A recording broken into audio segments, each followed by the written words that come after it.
YouTube, a vast platform for a sea of content creators. Whether it be amazing documentaries, reality shows, or even just strictly entertainment, there is a niche out there for everyone to explore.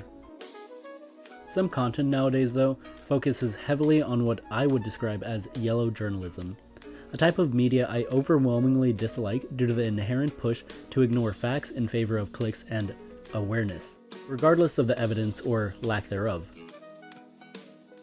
Just around last year, I started taking notice on instances in which YouTubers were being called out and cancelled for many things, some of which included lying, verbal misconduct, and in the worst cases, sexual assault.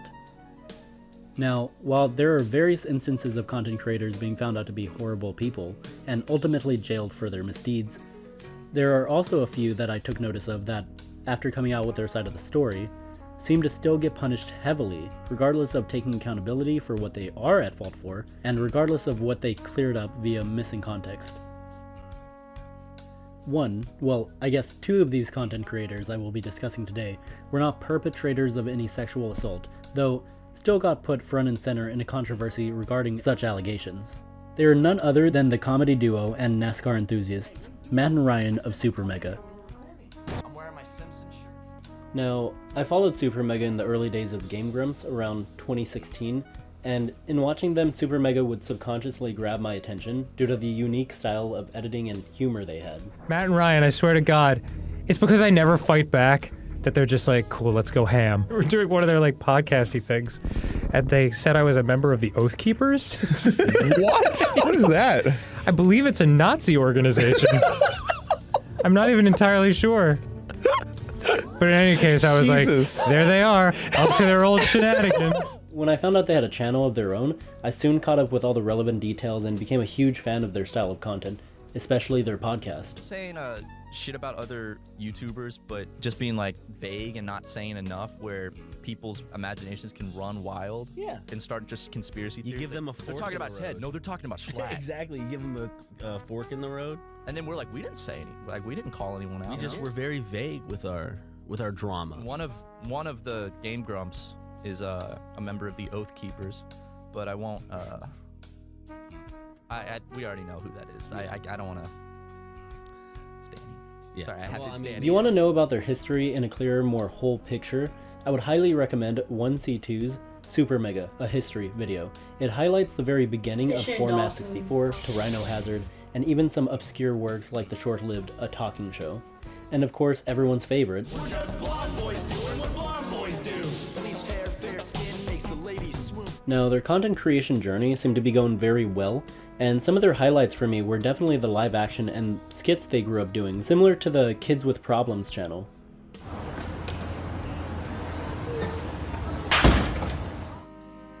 All of this came to a halt in 2023, due to a now unlisted video by a creator/ex-friend of theirs named Lex. Now, I will not be going over the whole controversy due to there just being a lot of parts that move independently from each other that just so happen to culminate in like the perfect storm. But I would highly recommend these videos if you want a full story of what occurred during this time.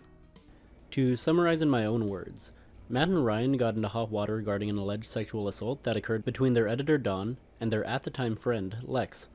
This conflict of interest regarding personal relationships and business is the main problem in this controversy, though yellow journalists blew this out of proportion. The creator Turkey Tom points out that she was the one who expressed the idea to keep this between friends, in which case caused a huge conflict of interest regarding the company and Matt and Ryan. With Dawn still there, she decided it was time to tell Matt and Ryan about the incident. That day, she messaged Ryan and asked to call. Lex states it was intentionally done over voice to not leave a trace. She claimed this is something that SuperMega took advantage of. I purposely told both of them, I'm calling you because I don't want this in a text. I don't want this screenshotable. I don't want this to be a big thing. I at least want the choice to have that, and I get the choice if it's not drama. I didn't want that, and I told them that, I made that clear, and I feel like they took advantage of that fully. Ryan seemed understanding and supportive, which came as a relief, though he did ask for details, which she thought was weird. I was getting asked about like how things happened and stuff, like very inquisitively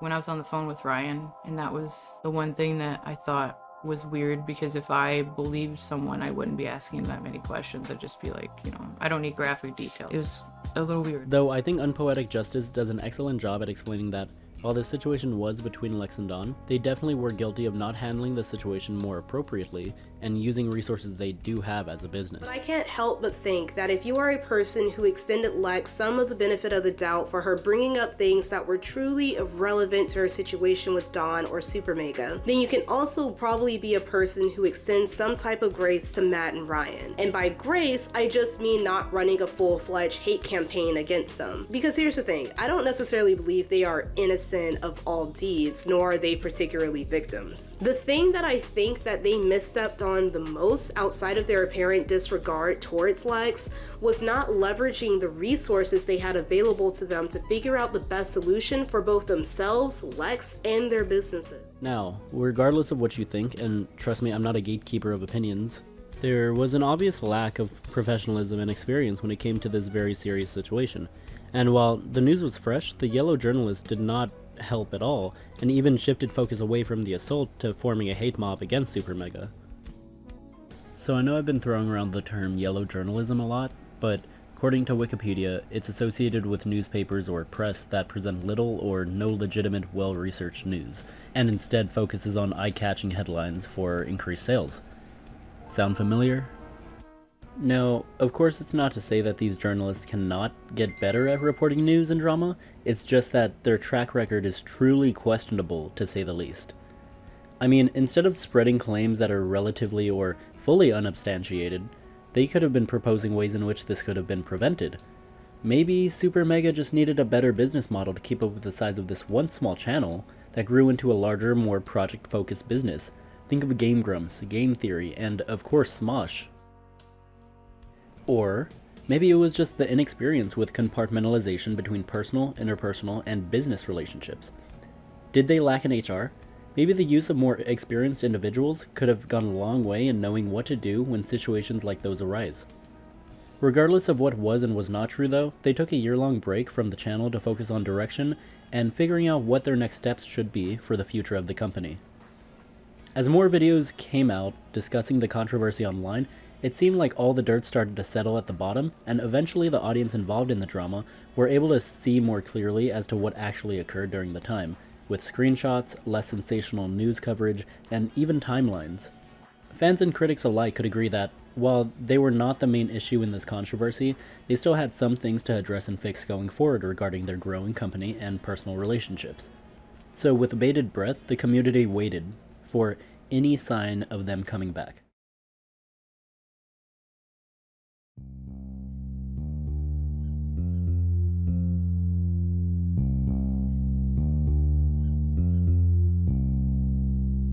The return of SuperMega was something I genuinely never felt so ready for. Not only was SuperMega back, it seemed like they learned a lot during their time off of YouTube, and not only did it seem that way, in the first SuperMega Show episode, Ryan discusses something I feel appropriate to show. I remember at the end of shooting that music video, kind of telling you, it's like, this is why we're out here. Like, making this stuff is like why we're out. We've done a lot of creatively fulfilling stuff with the channel, and it's not like, you know, everything before this music video was shit. It was just like, I had never personally, even for SuperMega, as long as we've been working for it, like worked on a set and like hired a bunch of people to put in impressive, stellar work. First time we had a crew. Yeah. You know, because in the past, you know, we have Tucker and we have friends and just ourselves, but this is the first time we had like 20, 30 people. Like, and it was honestly really surreal having a call sheet and showing up on set, someone doing your makeup, and then you look and there's like a dozen dudes who you don't know walking around with ladders and scissor lifts and, you know, setting up lights, and it was really cool. And that was really the first time Ryan and I both realized, like, this is it. We can do this. Why have we not been doing this? Yeah, exactly. Why haven't we been doing this more often? Because it's doable. And the support on Patreon gives us the funding to do this stuff, right? So it's like, really, there's no excuse for us. We enjoy doing it. People enjoy watching it. And if we have the support behind us to be able to do it, then why not do it? So, From conception, Fisher and Dawson, inception, to the birth of a new SuperMega. Well, it's great that they are back. It's sad they had to discontinue the podcast, but lucky for us, we have a podcast. Still, I wish they kept the last actor who played Matt, but we can't have it all. And with that, I hope they'll continue to grow, not only as a company, but individuals as well. As for you guys, I wish the same.